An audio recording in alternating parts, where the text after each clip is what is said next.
Can we start with question 8? Sure. On the CAPA, I'm assuming. Yeah. Let me just bring it up.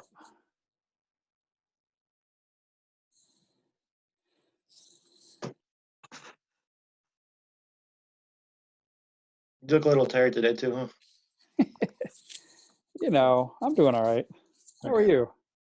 So. It is what it is. It is what it is. Question 8. All right, so we're talking about this diagram here. Yeah. You seeing it? Yeah. Okay. So do you understand what this diagram is showing? For the most part, yeah. You want to walk me through it? So Put the you on the middle spot. point says now, so I'm guessing that's the present. Right? This is now. And then obviously the back is the past, and Yep. the forward is the future. Right. Exactly. I see accelerating, coasting, and critical going towards the future. Yep. So I And thought that recollapsing would be goes towards the future too. It just goes in a different direction. okay. Do you know what the y-axis is? The y-axis would be the average distance between galaxies. Good reading. Good job. I'm Basically, sorry. how much the universe has expanded at a given point. Hey, Okay. Alexa, welcome. I didn't mean obviously like I was trying to be rude or anything, but No. I'm just walking through it. Okay. So, which of the models predicts that galaxies should? Hey, Alexa, we're talking about number 8 on the CAPA right now. Which models predict that galaxies should be getting further apart now? Okay. So, how do you know if they're getting further apart or getting closer together? they're heading towards the right, I'm guessing. All time is always progressing towards the right. Yeah. Whether the universe is getting larger or smaller, time is always going to be moving to the right. Okay. Hey, Owen, welcome. We're talking about number 8 on the CAPA.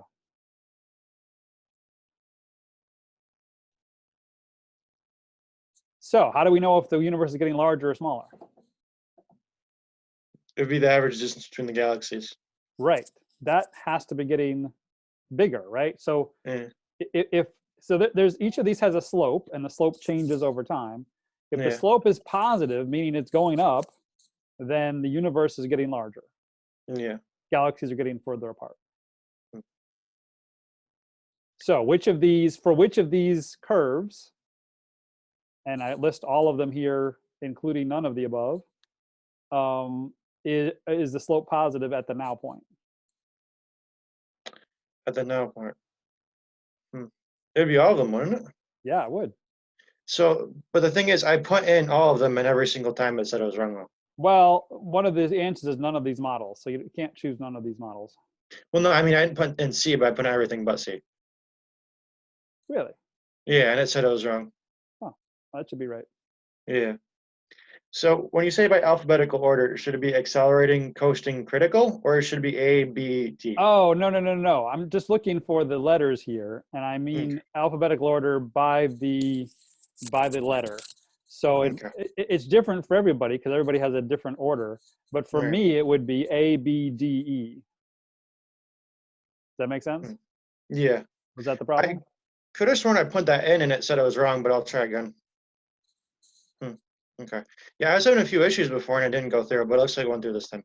Oh, great. Okay. So I have a few other questions, but I'll let someone else go. Anyone else want to ask a question? Or are we happy to let Cameron keep going? I can see you talking, Alexa, but you're muted. I don't hear you. Can you hear me now? I can hear you now. Okay, great. Can we go over question 2, please? Sure. On the CAPA? Yes. Right. Give all of the correct statements from the following list. So some of these have a lot of different choices, but all of them are about the universe. So is there one particularly you want to talk about, or? Can we honestly just go over the entire question, because I was trying so much to figure it out, and I'm still having a difficult time trying to see which statements are correct. Okay. You want to share yours, or you happy to see mine? Because they might be a little bit different than yours. Okay, so let's look at mine are the same as yours. Okay, let's look at my A. A major difference between dark matter and dark energy is that one causes the universe's expansion to slow down and the other makes it expand faster. What do you think about that one? I think that's true. I agree. Both dark matter and dark energy contribute to the energy budget of the universe. They both contribute to the universe's shape in the same way, but they have opposite influences on how the universe evolves. Dark energy, dark matter, being regular matter, is slowing the universe's expansion down. Dark energy is actually acting in the opposite direction, making it expand faster. The horizon problem in cosmology is that regions of the universe that should not have ever had thermal contact with one another have the same temperature. What do you think about that one? I feel like that could be true. I talked about this in let's see if I can share that slide.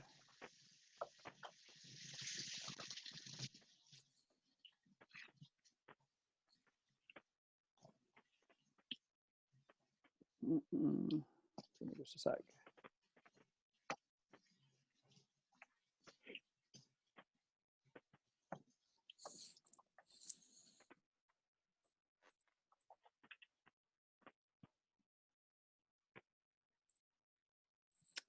This slide right here.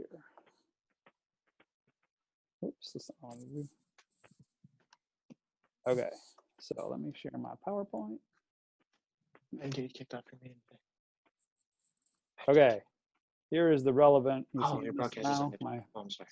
Okay. PowerPoint slideshow. Yeah, I just want to make sure. So this shows exactly what the horizon problem is and how it's solved by inflation. Basically, the idea is we get information about the temperature of the universe from opposite sides of the universe.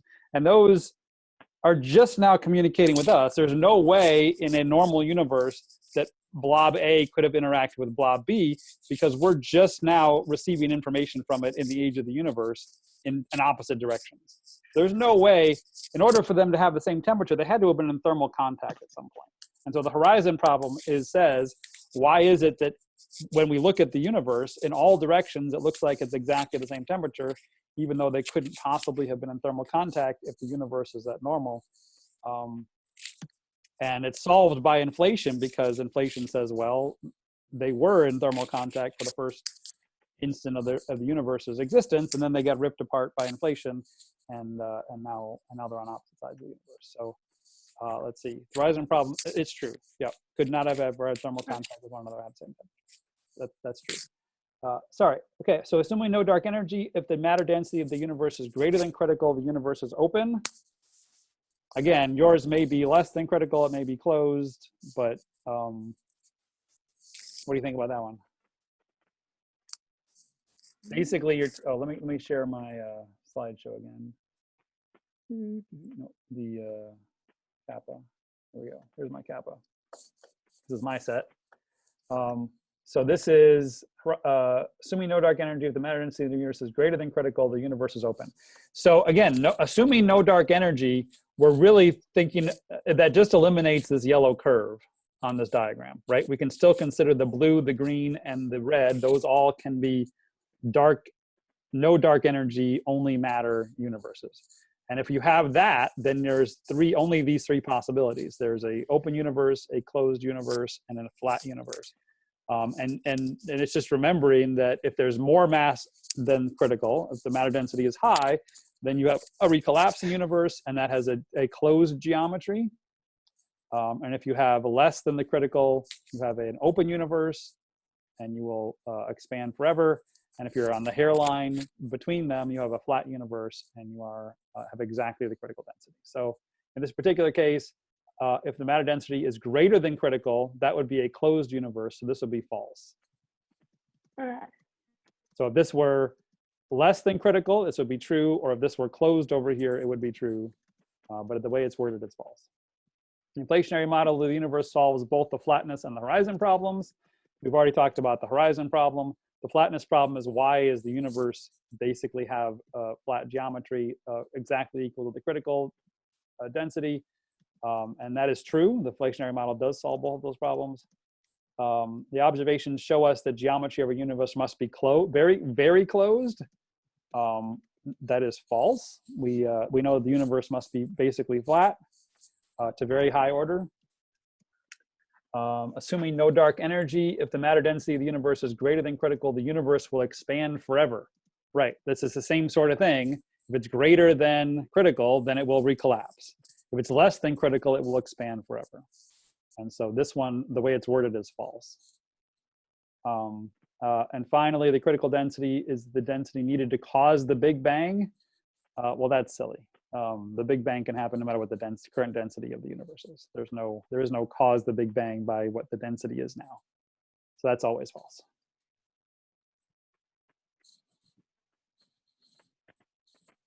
Does that help? Yeah. Thank you. Yep.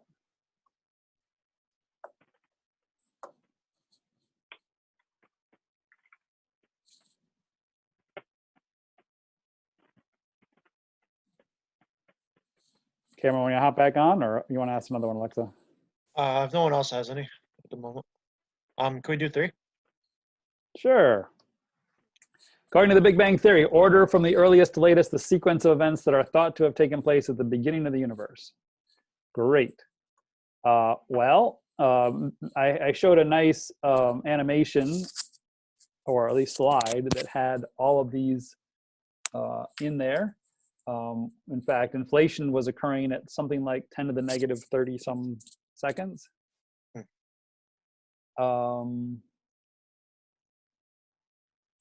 So I'll give you a hint. This was the one I didn't talk about. Most of the carbon and oxygen in the universe is produced. This happens very late, right? The carbon and oxygen isn't produced until stars form and galaxies form and supernovae start going off and things like that. And so this is, at hundreds of thousands to hundreds of millions of years after the Big Bang, before F happens. So it's the last one then. It looks like it, yes. Okay.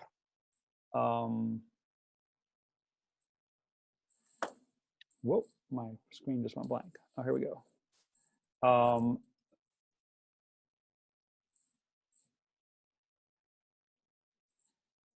This is probably the first one. Symmetry of the 4 forces is broken and gravity becomes a separate force. This is, before this, we don't even know how physics works. And in fact, even slightly after this, we don't even really know how physics works. This is probably at the 10 to the negative 42nd level. Inflation occurs very soon after that. Also, the cosmic microwave background doesn't happen until about 300,000 years after the Big Bang. This is fairly late. Hydrogen and helium are synthesized in the first 3 minutes or so. Protons and antiprotons are formed well before then. So that's probably enough information for you to be able to order all of these. Okay.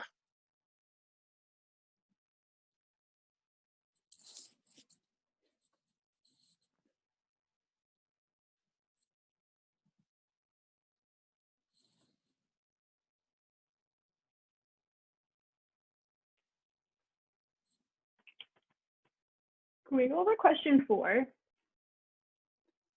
Sure.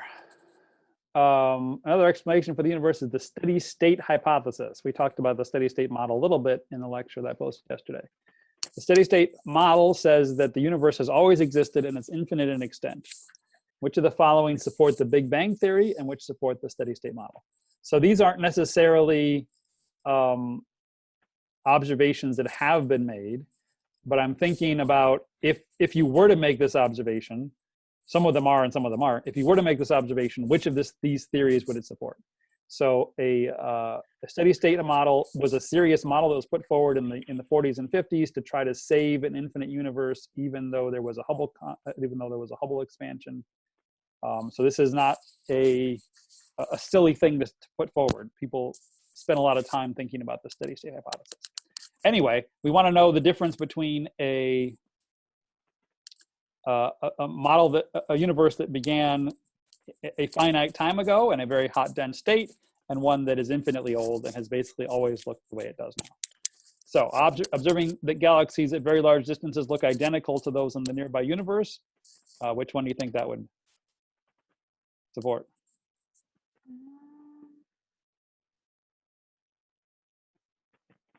Would that be, I'm probably wrong. Would that be the steady state model? Why? I feel like because it says like how talking about like how galaxies look identical. I don't know why. I just feel like it's the steady state model. You're right. It is. Good job. Thanks. So one of the properties of a steady state universe is that it is infinitely old, and it has always basically looked the same as it does now. And so we don't see this, right? We actually see the opposite of this. When we look back towards very distant galaxies, they look very different than today's galaxies because the universe has evolved. Galaxies have changed since the beginning of the universe until now. But if this were the case, at very large distances, they all looked identical, then that would be a support of the steady state model. A measurement shows that the density of the universe is close to the critical density. This one's a little trickier. Any thoughts? Would that one be the steady state hypothesis, since you said that the Big Bang can happen at any density, it doesn't have to be critical? That's certainly true. It's also true that the steady state model doesn't really care about what the density of the universe is, right? The steady state model says the universe is always the same no matter what its density is. And in fact, it's expanding. I mean, how does the steady state model work, right? Galaxies are moving apart from one another. The Hubble law tells us that, but new matter is taking the place of the matter that just separated, right? So another galaxy is going to form in between those first two, and eventually, when those two separate, another galaxy will form there as well. So it doesn't really matter what the density of the universe is in that model, right? You can always just make more mass. But if the Big Bang theory is right, then the universe is expanding, and the critical density matters, because if it's not critical, then it will either have expanded to infinity almost immediately or collapse back in on itself almost immediately. And so the fact that the density is close to the critical density, and I'm not entirely, this is a confusing one because it could be either, but it certainly points more towards a Big Bang theory than a steady state theory, I think. All right, let's try the next one. The measurement of redshifts show the galaxies appear to be moving away from each other, and the universe is expanding.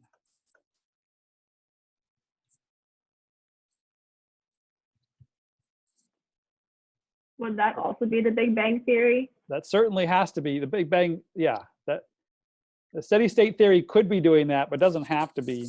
The Big Bang theory has to be in motion at some level. Yeah. How about the measurement of the cosmic microwave background radiation?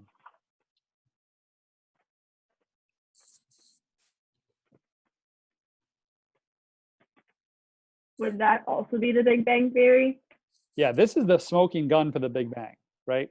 This is the remnant of the radiation that's left over from when the universe was very hot and very dense. The steady state model should not have a microwave background radiation. The Big Bang theory should have a cosmic microwave background radiation. The fact that this exists says that the universe must have been hot and dense at some point in its past. An observation that showed that some globular clusters show M-type stars that have evolved off the main sequence. This is pretty cool and subtle. What do you think about this one?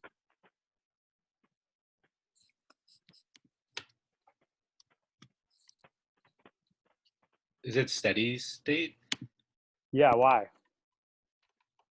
I don't know. I kind of just guessed. Got a 50-50 chance. Yeah. Remember, M-type stars are the lowest mass stars, right? We did our how long stars survive on the main sequence. The high mass stars lead very short lives. The low mass stars lead very long lives.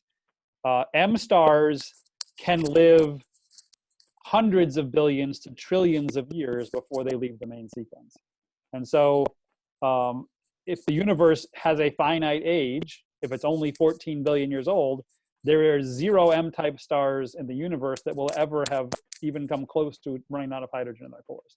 If M-type stars are evolving off the main sequence, that implies a very old universe, and that supports the steady state model.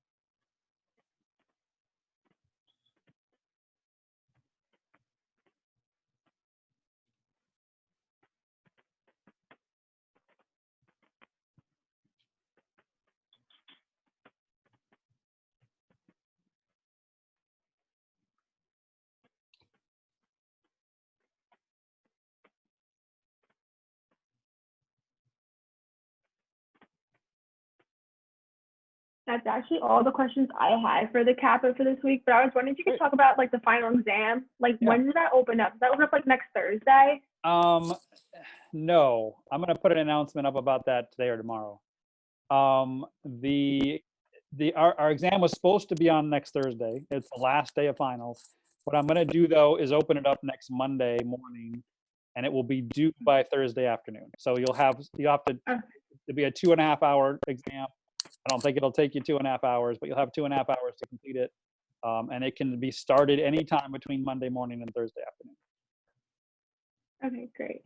And will you be posting like a practice exam, like for the final exam? I like will. you've been for the other exams? There's going to be 2 parts to the final. The first third of it or so will be on the content that we've covered since the 3rd midterm. And the second 2/3 will be sort of a cumulative review over the entire semester. So I will be posting, it'll be about twice as long as the midterms.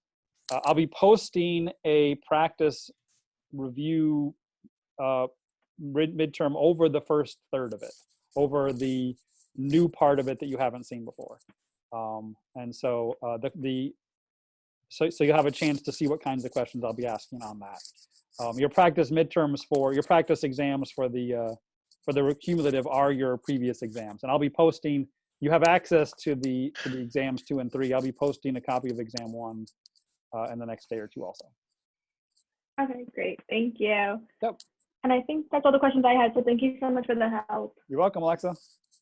Have a good day. You too. Thank you.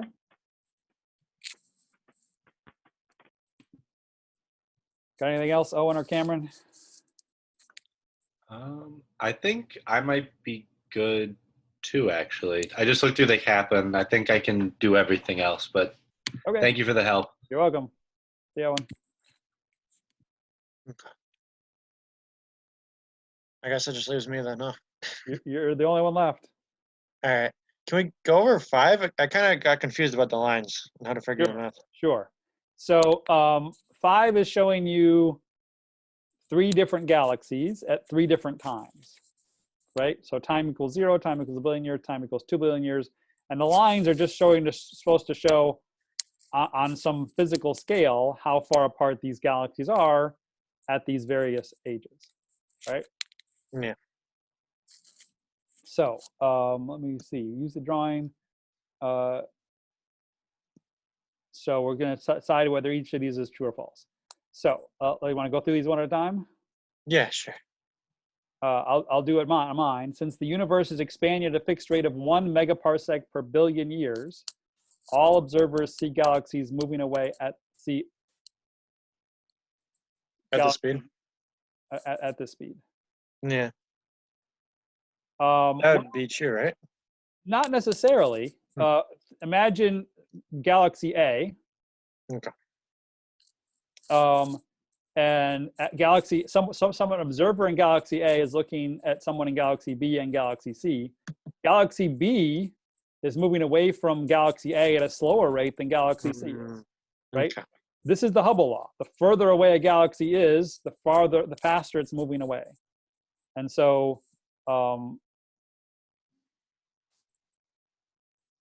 this is a confusingly worded question. So they're either talking about, I should look it up to see which one it is.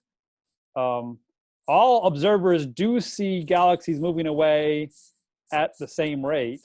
They see the same Hubble law, but not all galaxies will be moving away at that same rate from those observers. You see what I'm saying? Yeah, they won't all have the same exact speed. They'll have a similar rate, but they don't have a similar speed. Right, but everybody will see the same expansion rate. So this is, I agree, this is a confusingly worded question. And I don't remember exactly what the answer is. Let me actually look it up. I'll reword it. Okay. Because when you hear rate, you think of speed anyway, huh? You do. Yeah.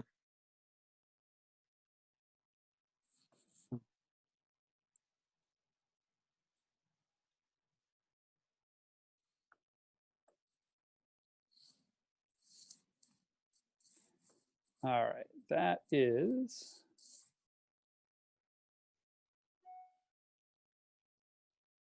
dark matter sorting. Nope, that's not it.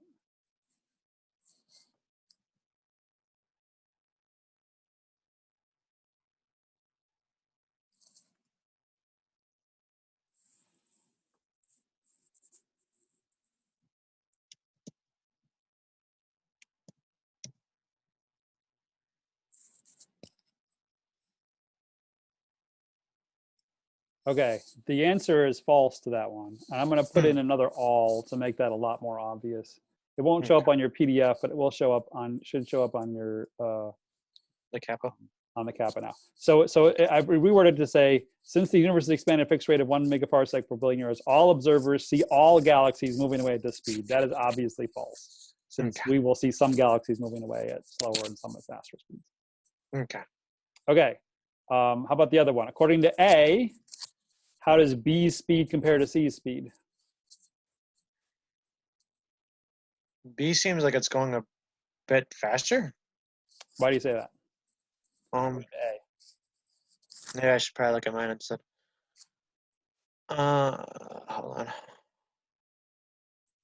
According to A, B is blank to C. I'm not really sure. B would be faster, wouldn't it? Is it? No. So I'm take guessing a by the look, way you take a wish. look at where B is and where it starts and where it finishes, and look where C is, where it starts and where it finishes. Because it's further away. Okay. Right, So and it's faster then. it is both because it's moving further away faster and because it's farther away from A to start with, right? And Okay. and Hubble law is just that: the further away you are, the faster you're moving away. Okay. Okay, so according to any observers, all other galaxies appear to be moving away. Is that true or That'd false? be true, wouldn't it? That is true, right? Look at B. A and C are moving away from it. Look at C. Yeah. B and A are moving away from it. Look at A. B and C are both moving away from it. As the universe expands, all galaxies get further apart. Okay, according to B, the speed of A and is blank the speed of C. So now you're an observer in galaxy B. What are you seeing for the speeds of A and C?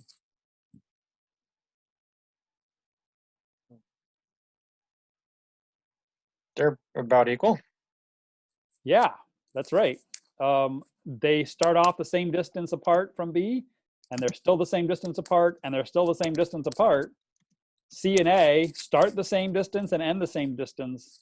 Not that distance is different, but they're always the same, and so they have to be traveling the same distance also. Okay.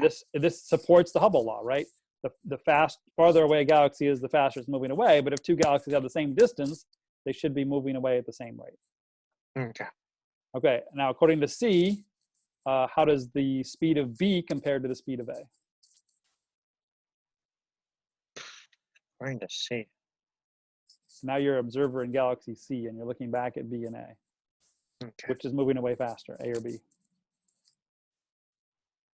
I'd say B, right?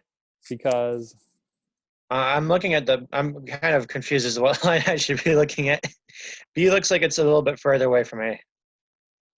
so from observer in C, right? Imagine, put yourself in the C galaxy, Yeah. and you're looking away at B and A, No. right? And then so you got some distance between B and C and some distance between A and C. Oh, so comparatively speaking, so then A would be faster than B, right? A has to be moving faster away than B. That's right, because look how Okay. far away it ends at the end. Okay. And B is a lot closer to it. I was making this way harder than it's supposed to be. Okay. And what this is really trying to show you is that the farther away a galaxy is from C, the faster it's moving away, right? And since A is further away, it has to be moving away faster also. Yeah.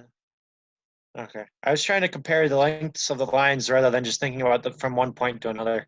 Yep. And I think that's where I got confused. Yep. So that's all of it for that, isn't it? Okay. That's the last one for 5. Yep. Okay. So just to make sure I get this right for 3, Yep. it should be symmetry of the 4 forces first, right? Yeah. And then inflation, Yep. and then the hydrogen and helium? No.